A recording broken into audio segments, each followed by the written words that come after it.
Hello, everyone. Welcome back to Real Talks One podcast. Today, we have a very interesting topic regarding income inequity in India. And recently, there was an OXFAM report that suggested that the income inequality is so huge in India that people in the bottom of the pyramid, essentially 50% of the lowest income earners in India, are paying two-thirds of the GST collected in India. So it is very important to understand what is GST, what role does GST play, what is the income division in India, and how these things basically play out together. So let's start out with GST. So GST was introduced around, I would say, 2016-17 time frame in India, and the rationale for GST was to have a standardized taxation, especially indirect taxes, so that when any product or good basically travels from one state to another, there is no discrepancy actually. So in an essence, it was a good law, I would say. Tax was also good, but the implementation was pretty haphazard. I've also covered this earlier in Modi's 10 years podcast, so you can check that thing out as well. However, uh, another thing that GST brings is not good is that the taxation on certain items at 28% is extremely horrendous actually. In fact, it comes out to be extremely punitive as compared to other developed nations. um, 10-12% is generally the rate in other countries including the US, in most of the states as well, but I've never seen 28% kind of a value added tax or sales tax or whatever you can call it. India is an exception. And unfortunate part is that 28% is pretty much levied to lot of things. It's not an exception. It's also levied to multiple things, and things along the lines of like air conditioning, cars, etc. This is all considered as luxury in India, which to certain degree could be considered as essential items, given that the income of people is increasing and India is also kind of growing. So I'll not get into details of like whether GST is good or not, but nevertheless, whatever the GST is, we all pay it. One fundamental part is that GST is a consumption-based tax, meaning that if you buy a certain goods and items, then you'll have to pay GST irrespective of your income level. So it is based upon your spend. Whatever you buy, you have to pay GST on that, right? So there is no difference between if you are a person who earns 1 crore rupees, or if you are a beggar who basically survives on, let's say, 1000 rupees or 2000 rupees. It doesn't make any difference. Everyone has to pay the same GST based upon what are the items that you are going to buy. So this brings us interesting point that based upon the total GST collection, what is the contribution of people? What is the contribution of companies? And I have already made another podcast on income tax as well. You should go and check it out.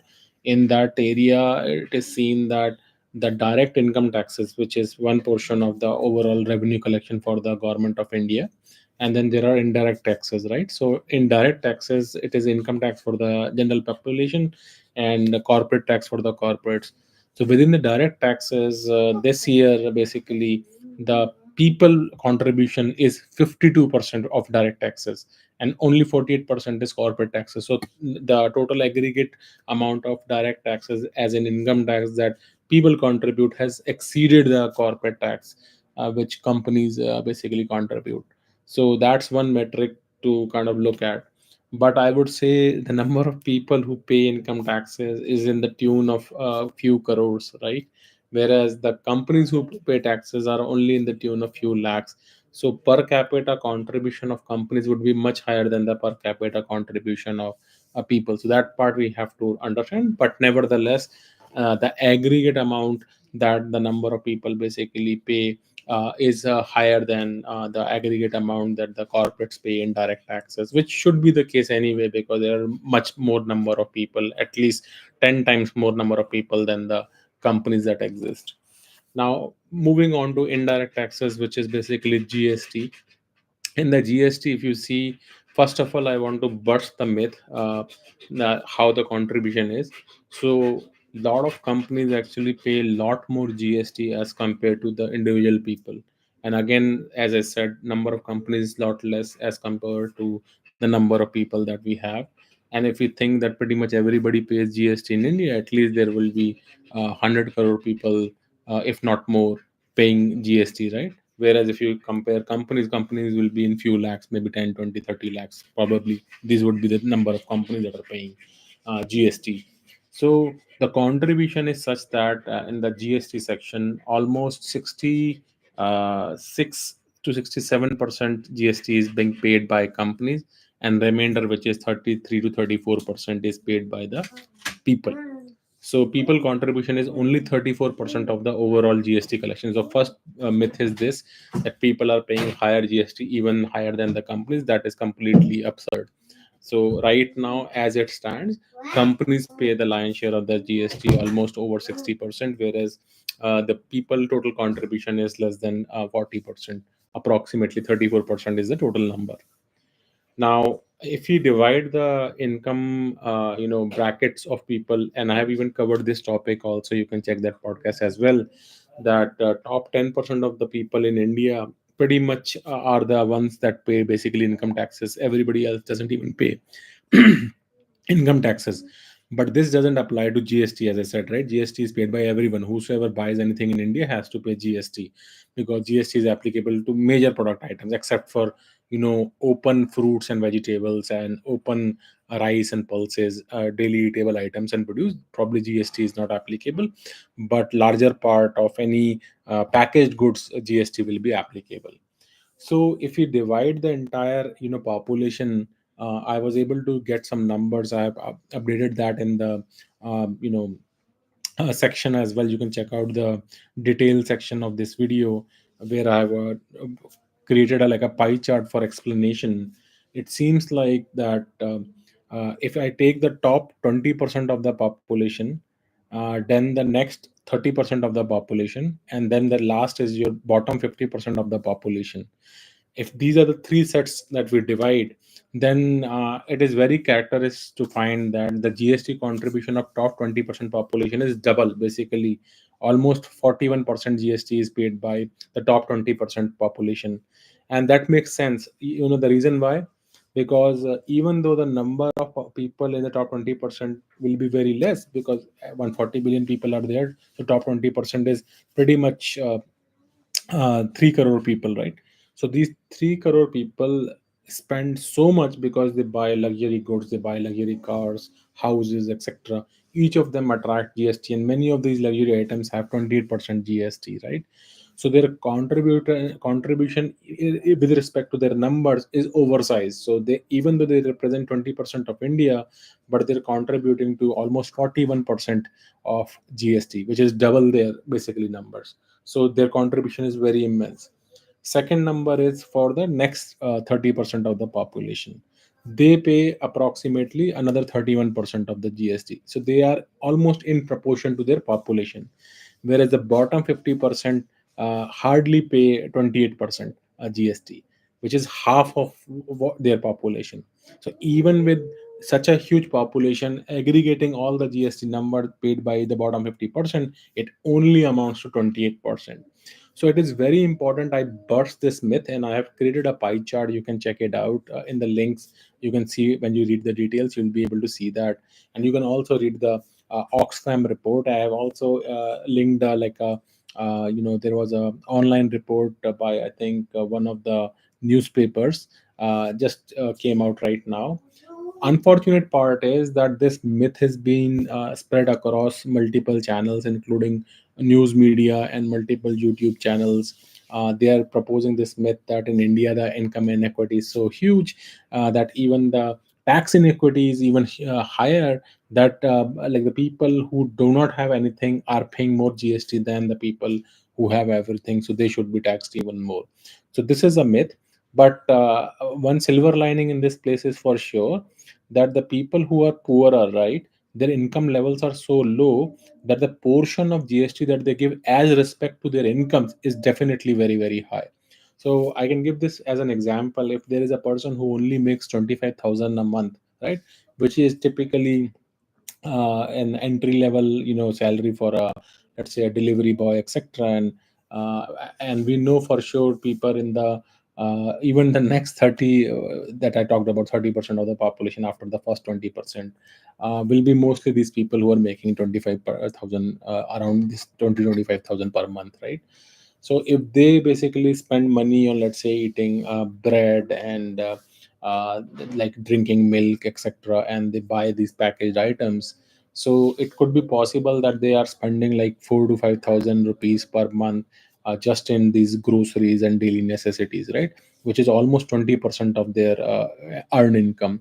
Whereas if I compare it with like a software engineer who may be, let's say, earning 12 lakh like a year, which will translate into 1 lakh a month, they may be spending another, let's say, 10,000 a month, which is roughly 10% of their income. So it's already like half, right? Whereas if I were to do an extreme, let's say a person who is a director or a VP in an Indian company, making, let's say, 1 crore as a like a compensation, so they may be earning close to 8 lakh rupees a month, and their expenses may be, let's say, 50,000 a month for groceries and things like that, right? That doesn't even amount to be actually even 10%. It's hardly 7 or 8% of their total income. So you can see the percentage of the ratio of spending on food, just grocery items, becomes lot less as your income starts going higher, right? So of course, even though the amount is very high, but it doesn't pinch you. So essentially, definitely a person who is spending like 50,000 rupees on food, etc. items, is going to pay more GST, but that GST percent will be very, very low as compared to the income that they are earning. So in that sense, yes, the GST is very punitive for people at the lower rung of the society. So that part I can take. But stating that they're contributing 60% of the GST, or sorry, 75% or 66% of the GST collection is completely false. I have shown with data. I have published some reports as well, so you can go and check it out as well. And I also want to point out an important metric here, right?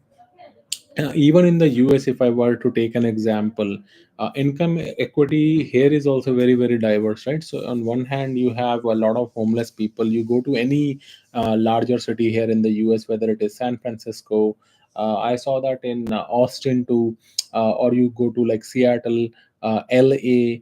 Whichever of these areas you go, you'll see a lot of homelessness, begging on the streets, especially in the downtown areas, right? They're very dirty, drugs and things like that.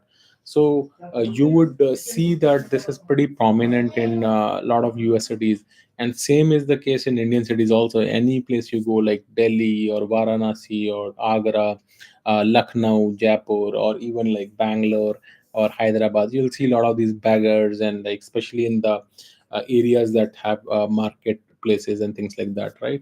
So, but the number of people who are destitute or like are in the begging sector are very high as a percentage of the population in India as opposed to that in the US. So US, maybe poverty would be less than, like, I would say 2-3% actually. That would be the case, but you would see them like outsized, especially in the democratic states and cities such as I mentioned about New York. And New York, I think, has the maximum number of homelessness and poor people all on the street. Whereas in India, pretty much all smaller, bigger, larger cities, you'll see a lot of beggars and poor, etc. And the percentage of poor people could be easily 10 to 15% in India also, even after the multi-dimensional poverty has been removed. So that is a fact, because India is still at the end of the day a poor country, with our average income levels in India still under 2500 dollars an year, whereas US being $75,000 an year, right? So there is no comparison as such. Uh, but having said that, there is another thing. So the cost of living in India is also extremely low. So with those cost of livings, even people making 25,000 a month can still survive in India, right? So in US, to be able to even survive, one has to at least make two thousand, $3,000 a month.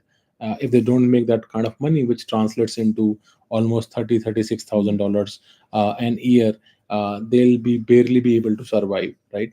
So now you are comparing, like, even a person making 25,000 rupees a month, which is translating into close to 2.5 lakh rupees a year, which is nothing but roughly $2,200 a year, is okay. Whereas in US they have to at least make 24,000 or maybe even $30,000 just to survive. So that's like a kind of a level of difference of like what is considered as low in the US and what is considered as low in India. But I think we need to be very careful when such kind of narratives are basically pushed by companies such as Oxfam, which is a very big NGO, and it creates, kind of a wrong narrative that a lot of people in the West and even in India start believing into. Because I was very surprised when one of the, I think, I saw one of the YouTube videos. I think he makes a lot of short YouTube videos which are generally funny, and I know he's very much against Modi as well, but generally he makes funny. I think his name is Sarthak. No, not Sarthak. Sarthak videos are separate. I think Satya. Yeah, I think he keeps saying "Love you 3000, love you 3000." So I just see them for entertainment value, and sometimes he may share certain news items as well. So this is one of the ways that I get some of the news as well. And then again, there are multiple other, latest news, breaking news, etc., that I see, through which I get this information. And he made this point where this Oxfam report came in, and they mentioned there that two-third of the GST is being paid by the poor people in India, bottom 50%. So I couldn't believe that thing, and hence I started doing the research, and this is what I basically found. So a lot of, I think, even news channels and lot of these NGOs, either they do not understand statistics or they have malicious intent that they are, not producing right information and bringing the right information to the people. So I encourage all of the listeners of this channel to do your due diligence. Even what I speak, please validate it. Go do a little bit of a fact check, and I try to be as transparent as possible. And if I'm wrong, I'll accept my, mistake and apologize. That's the way I roll. But I try to do a lot of fact checks myself, try to see what is available out there, and only then basically speak the truth. So I thought it was very important that we basically, so there are a lot of things that are wrong with India, right? But then there are a lot of things that are right with India too. So India is a very paradoxical country that, if I were to say that India saw highest number of millionaires in the last 2 to 3 years, this will be true. And if I say India has also seen a lot of people go fallen into like a poverty or lower income bracket in the last 2 years, even that will also be true. Because both are happening with different people, it's not the same people. So at one end, the number of startups, IPOs that are going on in India, and millionaires that are becoming in India is also rising. Meanwhile, on the other end of the spectrum, you have all the poor people, etc., who are not able to deal with the inflation, who are not being able to upskill themselves, etc., are getting pushed down into lower middle class or the lower classes as well. So both are true in India, right?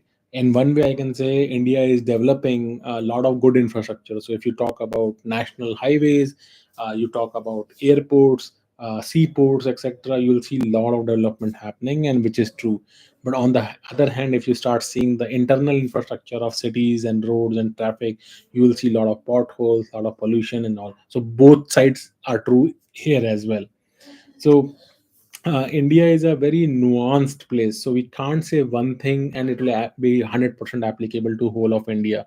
So you have to like pick and choose and see like in a 360-degree holistic view what India represents. And that is why, this is very important information, that yes, income inequality is there in India, but I would say the middle class has been uplifted due to introduction of software services and call centers and all these startups that have come up in the last 20 years, I will say 2 decades.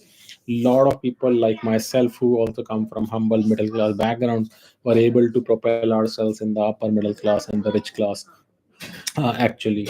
So I'm reading one of the comment from Rohit Talwar. Ambani is 10% of India's GDP. That could be true, completely true, because he's extremely rich and India is a poor country. So a person who is already a billionaire who makes personal wealth of over $100 billion can easily have that kind of GDP. Totally, that completely makes sense because India's GDP is about $4 trillion, and Ambani's wealth is probably, I think, around. I think it's maybe 120 or 130 billion dollars, if I'm not wrong. That's where I think that it is. So it will not be exactly like 10%, but roughly you can say it is roughly equal to 5%, I would say, if we assume Ambani is making $200 billion. But yeah, I get your point. You make a very valid point. But then you compare it with the US also, right? Like if I were to just say, take the wealth of tops, magnificent seven companies here in the US, and their valuation currently is close to $10 trillion, like Nvidia, Microsoft, Google, Meta, Amazon, Apple, right, and Microsoft. So it is close to $10 trillion, and US GDP is what, 25 trillion dollars. So it's already 40% of US GDP. So you think that only these seven companies is running the whole of US? There is nothing else. So it happens, right? Whenever uh, the top companies or the top people, and the founders like Jeff Bezos or Bill Gates, etc., these are all like multi-billionaire people, etc., or Berkshire higher Shire Hathaway's what was his name, Rupert Murdoch, right? All these people have a very high concentration of wealth, and the companies that they run also have outsized impact on the GDP. But the valuation and the actual contribution to GDP are two different things. In GDP is basically decided by the number of transactions that happen, and the amount, the value of those transactions is what GDP is. Doesn't mean that companies which have high valuation basically have. And I mean, another anecdote I can give is that right now Nvidia is going to touch Nvidia is roughly like 3 trillion ish kind of, right. Apple is also in the similar bracket. Microsoft is also in the similar bracket. uh, India GDP is only now touching 4 trillion. So do you think like just Microsoft alone or Nvidia alone is almost equivalent to three-fourths of India, like the whole GDP of India and this company alone? Answer is no, right? But that's how the valuation games is. So let me read the next comment. Rohit says, I wonder whether India really has a plan, a policy based approach to increase per capita GDP. It's ranked 137th. Yeah, so you are right. The per capita income is hardly $2,400 an year. And I doubt in India anybody's character like focusing on improving the conditions of people and increasing their wealth actually. I think because the middle class people like yourself or myself, who focused on education, and we basically jumped on the growth that India saw in the internet and software industry in the past 2 decades, etc., have basically borne the fruits, and we have seen our wealth actually increase as well as our incomes increase. I see that for the rest of my colleagues and many of my family members too, who have benefited from this. But again, I say generally middle class people are extremely hardworking. They focus extremely on education, and those translate directly into very good outcomes to improve your wealth and your status of living as well, which is what we have all seen and done actually. But is it true for people of the lower class, etc.? I doubt it. That's the case because they don't have those kind of opportunities. And then intellect also plays a lot of role here as well, right? Then even if the opportunities present themselves, they're not able to avail those opportunities whenever they are. And in one level, like you can say that government provides free education, but the quality of that education extremely redundant in India. It's very very bad. And unless they fix that, I don't think some of these people who are getting educated in government schools can make anything about themselves. So on one hand, the quality of education needs to be upgraded, like completely overhauled in India. And the second thing I think is that the healthcare that is provided in India, like in dispensary, etc., also needs to be upgraded. It's also at very, very like bottom level, and a lot of people have a lot of diseases, communicable diseases, even today, like with the poor water quality, poor air quality, adulterated food, and things like that. So I think Modi did certain good things by creating a lot of toilets. I think it reduces the health expenditure, because it reduces the chances of people to get ill by maintaining hygiene, etc. So that's a good step. But I think there are a lot more good steps like these need to happen, like clean drinking water, like cleanliness of the streets, and like hygiene is very important. Those things are still lacking, and I think our leaders are also like that, and larger section of the population also doesn't care about hygiene and safety and cleanliness as well. So it results in a overall poor health outcomes. A lot of people die. We still keep getting all the malaria and dengue and several other kind of like communicable diseases in India, which are kind of never even heard of in countries such as US, right? But unfortunate part is that's how it is in India. And I don't think any government that comes to power thinks about it. It's always about like giving freebies, getting votes, and moving on. That's the clear cut easy way to win elections in India, and that's what they do. This is what they have been doing on forever. So yeah, that's from my side. But having said that, India has income inequity, but it is nothing more than what you see in other Western nations, whether it is UK or US or Canada. It's just that India poverty is much more visible because it is right on your face. Whichever city you go, you will see a lot of beggars and filth everywhere. And I completely agree that, I mean, if you have lived in Western countries, in US, Canada, UK, Australia, if you return back to India, it will be very difficult to get adjusted, because you will smell that foul smell all throughout the places. A lot of pollution, a lot of noise pollution, like air pollution, land pollution everywhere. So that's the problem. So Aditya Chakraborty says, just joined now. Are you planning to move back to India? Yes, sir. I have to go because of the we encountered this cancer, and I think we will have a better shot at like getting services and treatment in India than in the US. So we are just waiting for my wife to at least be in a situation where she can travel, regain her strength and things like that. So that is why we are going to move to India. But I already know some of the shortcomings that are out there in India. So it is just that our circumstances are such that they are pushing us to move to India. I mean, initially also I thought I'll kind of settle in India, but I was never too sure. It was always I was always on the crossroads.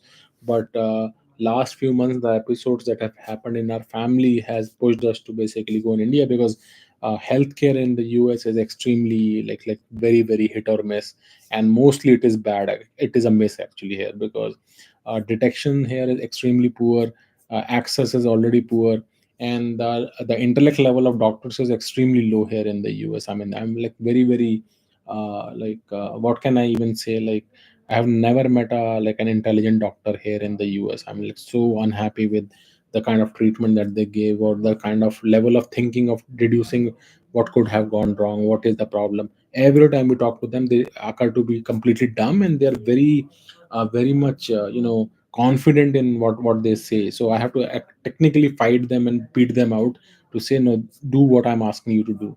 So even like basic tests, etc., they forget, and I have to force them, say, no, you do this test, let's get the result, and then we'll decide whether what medication needs to be given. So it is very bad. I mean, this should just occur to them directly. They just don't think. Um, Next question is Aditya Chakrabarti. I have heard that poverty and homeless people are also rising in USA. Inequity well seems to be proven there, but not like India. Yes, as I said in my previous comment, inequity is also here, and pretty much all big cities you go here, whether it is New York, Atlanta, Austin, Boston, San Francisco, Seattle, LA, whichever city you'll go, you'll see a lot of homeless people, especially in the downtown areas, etc. In fact, There are a lot of reports that the US has so much of things going on. But yeah, you are right, it's not at the level that India has. I mean, because India's just population is just immensely huge, and larger population is poor in India. That's not true in US actually. So larger population is generally middle class in US. Poor population will be maybe 1 or 2% in US, whereas in India it could be close to 10 to 15% easily in India. So that's the big difference. Praying for your situation. Thanks, Aditya. Appreciate it. So yeah, this is my topic for today. If you had any other questions, I'm happy to answer them, or you can write it out.